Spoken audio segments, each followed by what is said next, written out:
October 23, 1944, 0745 hours. Abandoned garrison compound, Leyte, Philippines. Kim Sun-hee pressed herself against the bamboo wall, listening to boots crunching across the compound yard. For 3 years, those sounds had meant violence was coming. But these footsteps were different, heavier, more deliberate, accompanied by voices speaking a language she didn't recognize. Through the crack in the wall, she glimpsed olive-drab uniforms instead of the familiar khaki of her captors. American soldiers moved cautiously through the abandoned buildings, their weapons lowered but ready. When one approached her hiding place, Sun-hee closed her eyes and prepared for whatever came next. "Ma'am?" The voice was gentle, uncertain. "It's okay. We're Americans. You're safe now." For women who had survived years in Japan's comfort station system, liberation came not as triumph, but as disbelief.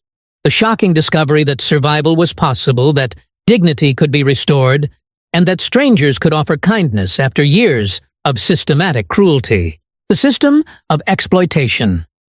The military comfort station system had operated across the Japanese Empire since 1932, forcibly recruiting women from Korea, China, the Philippines, and other occupied territories. Tens of thousands of young women, many still teenagers, had been deceived with promises of factory work or simply abducted from their homes and transported to remote military installations. The stations followed a brutal organizational pattern designed to isolate victims from any possibility of escape or rescue. Located in military compounds far from civilian populations, surrounded by guards, and operated under strict secrecy, they created conditions of total control over the women trapped within them. By 1944, as American forces advanced through the Pacific, these facilities had spread throughout the Japanese Empire, from Manchuria to the Solomon Islands, wherever Japanese military units required services that command considered essential for troop morale and discipline.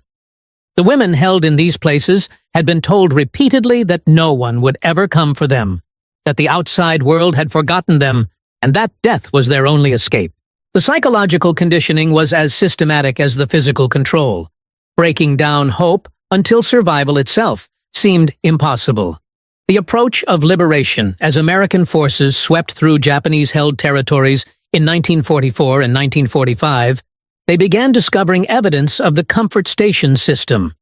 Intelligence reports mentioned women being held at military installations, but the full scope and nature of their captivity only became clear when actual liberation occurred. Lieutenant Colonel Robert Hayes commanded the 32nd Infantry Regiment's advance through Leyte. His unit had expected to find Japanese military personnel and possibly civilian laborers at enemy installations. The discovery of Korean and Chinese women at the first compound they secured shocked even veteran soldiers who thought they had seen everything warfare could produce. "We found them hiding in the back buildings," Hayes reported to division headquarters. "Dozens of young women, clearly not Filipino. They were terrified of us, wouldn't come out until our medics approached slowly and offered food. It took hours to convince them we weren't going to hurt them." The women's reaction to liberation revealed the psychological damage of prolonged captivity under a system designed to break their will to resist or hope for rescue. Years of conditioning had taught them that all soldiers represented threat, that any change in circumstances likely meant worse treatment rather than improvement. The first contact.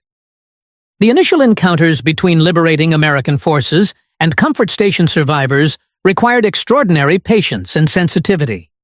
Women who had learned that survival depended on complete submission were incapable of immediately trusting their apparent rescuers. Private Daniel Martinez was among the first soldiers to enter the compound where Sun-hee and 15 other women had been held. His Spanish language skills allowed basic communication with the Filipino women, while hand gestures and tone of voice had to suffice for the Korean and Chinese survivors. "They wouldn't look at us directly," Martinez recalled decades later. "They knelt on the ground with their heads down, like they were waiting for orders or punishment. When I tried to help one woman stand up, she flinched away like I was going to hit her. It broke your heart." The women's responses revealed conditioning that had taught them to interpret any male attention as prelude to violence. Their bodies bore evidence of malnutrition, untreated injuries, and diseases that had gone without medical care. More devastating was the psychological damage, the systematic destruction of self-worth and hope that the comfort station system had been designed to achieve. The medical crisis. Army medical personnel who examined the liberated women documented conditions that shocked even experienced military doctors. Malnutrition was universal, with many women weighing less than 80 pounds. Untreated sexually transmitted diseases, infected wounds, and evidence of repeated physical trauma required immediate medical intervention. Captain Helen Morrison, an Army nurse assigned to the evacuation hospital at Tacloban, found herself caring for women whose medical needs exceeded anything her training had prepared her to handle. Beyond the physical damage was psychological trauma that manifested in behaviors that made treatment difficult. They wouldn't undress for examination, wouldn't eat the food we offered, wouldn't sleep lying down, Morrison documented in her medical notes. They had been conditioned to expect that any interaction with authority figures would involve pain or humiliation. Gaining their trust required patience we didn't always have time for.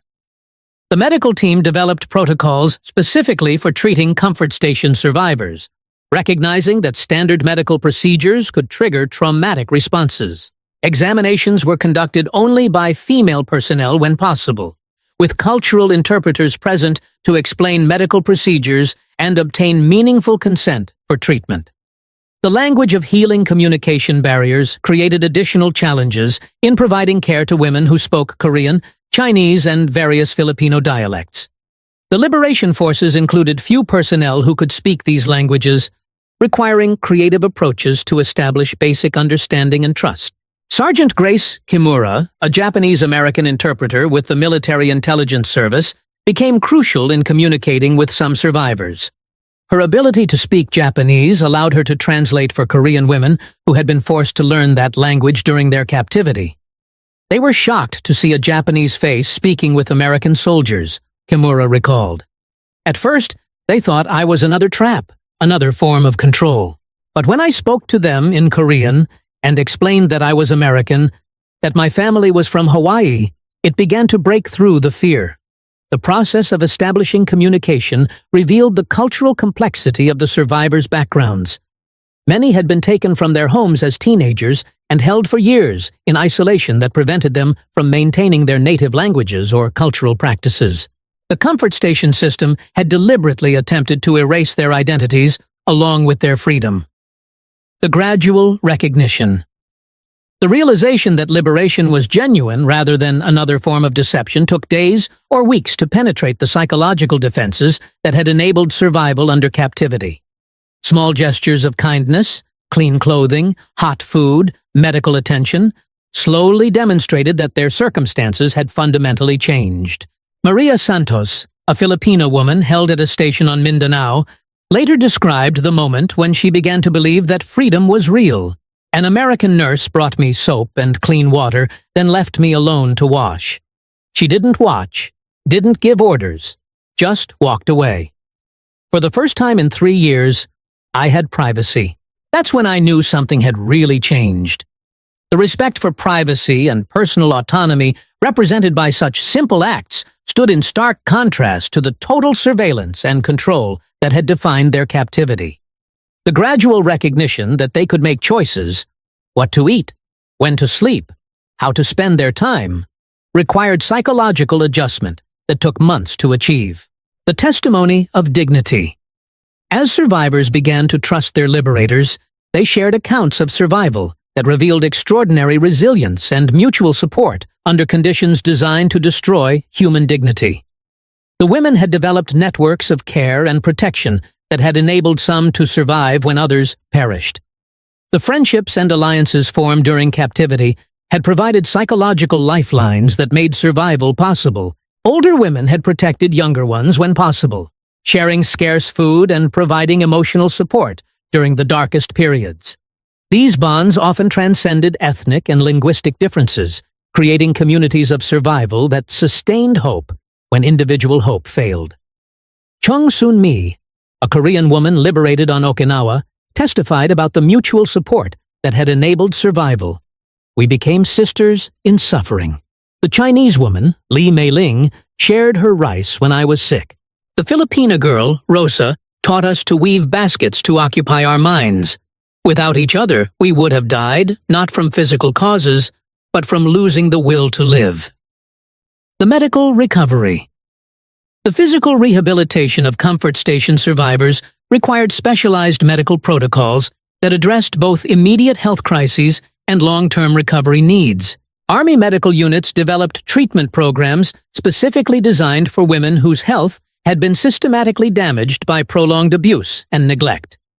Nutritional rehabilitation proceeded slowly, as women whose digestive systems had been compromised by chronic malnutrition couldn't immediately tolerate normal diets. Medical personnel learned to provide small, frequent meals with nutrients specifically chosen to rebuild depleted body systems without causing additional distress. The treatment of psychological trauma required approaches that military medicine was only beginning to understand.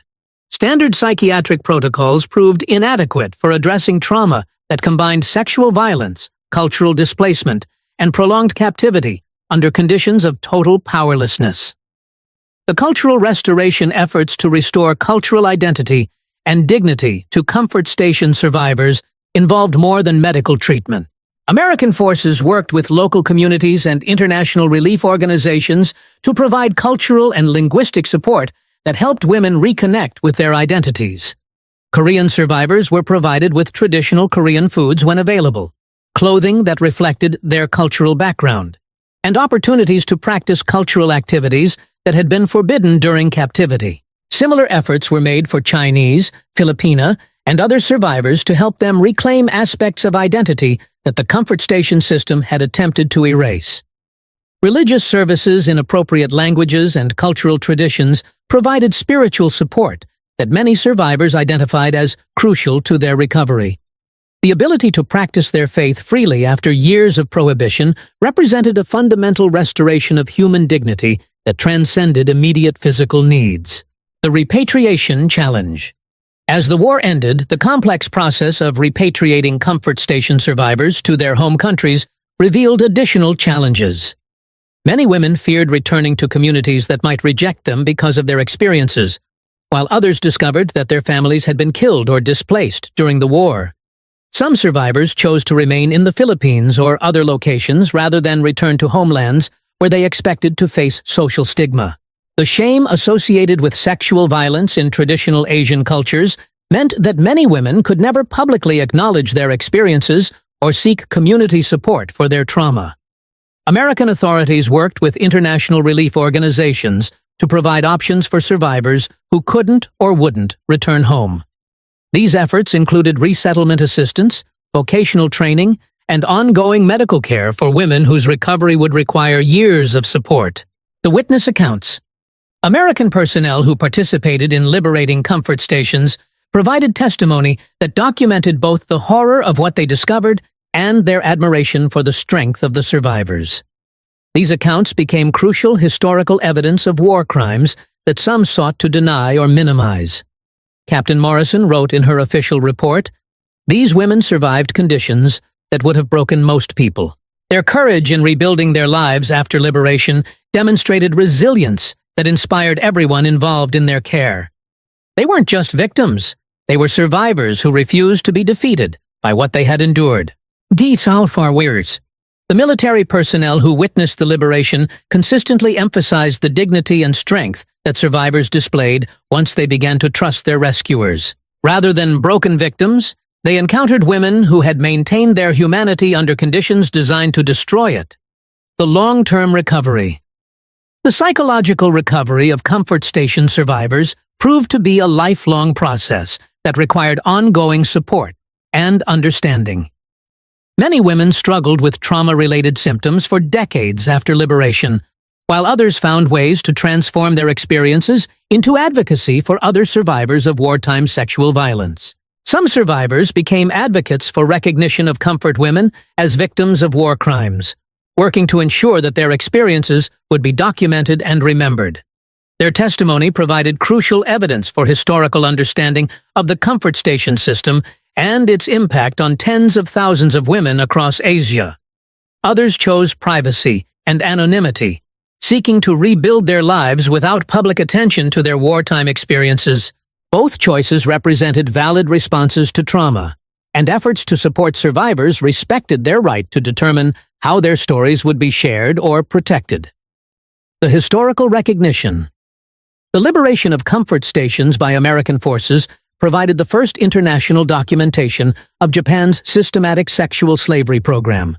Military reports, medical records, and witness testimony created an official record that would later support efforts to achieve historical recognition and justice for survivors.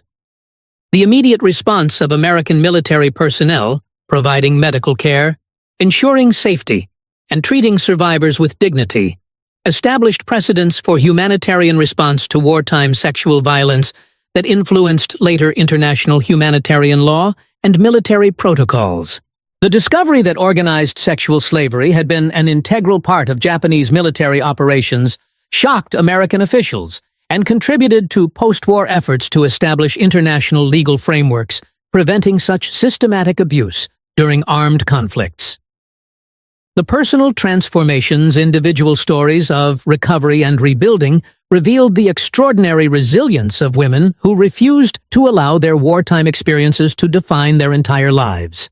Many survivors went on to marry, raise families, and contribute to their communities in ways that demonstrated the triumph of dehumanized by policies designed to reduce them to objects for military use. The shock of liberation lay not just in survival, but in the gradual recognition that they were seen as human beings deserving of respect and care. The simple act of offering food without demanding payment, providing medical care without conditions, and allowing privacy without surveillance represented revolutionary changes for women who had known only exploitation and control. These basic human courtesies became proof that different forms of human relationship were possible. The enduring testimony. Decades after liberation, the testimonies of comfort, women survivors continued to provide crucial historical evidence about the systematic nature of wartime sexual violence and the extraordinary resilience of women who survived it. Their stories serve as warnings about the consequences of dehumanizing policies and inspiration about the possibility of healing and recovery. The shock of liberation that these women experienced, the disbelief that freedom was possible, that kindness could replace cruelty, that dignity could be restored, stands as testimony to both the horror of what they endured and the strength that enabled them to survive and rebuild their lives. Their legacy lies not in the victimization they suffered, but in the courage they demonstrated in surviving, in speaking truth about their experiences, and in refusing to allow systematic oppression to destroy their fundamental human dignity over systematic oppression.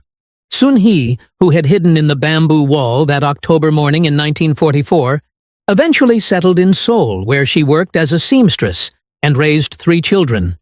She never spoke publicly about her wartime experiences, but her family knew her strength had been forged in survival that required courage beyond ordinary understanding. Her daughter later wrote, "My mother never told us details about the war, but we could see the strength in her hands when she worked, the gentleness in her voice when she sang, the determination in her eyes when she faced difficulties. Whatever she had survived had made her stronger, not weaker." The continuing legacy. The shock that comfort women experienced upon liberation, discovering that survival was possible, that dignity could be restored, that strangers could show kindness, provided foundation for decades of advocacy and education about wartime sexual violence. Survivors who chose to speak publicly about their experiences became voices for historical truth and international justice. Their courage in breaking silence about sexual violence during warfare contributed to global recognition that such crimes are offenses against humanity itself, not merely unfortunate byproducts of military conflict. The American soldiers who first encountered these women learned lessons about human resilience that many carried throughout their lives.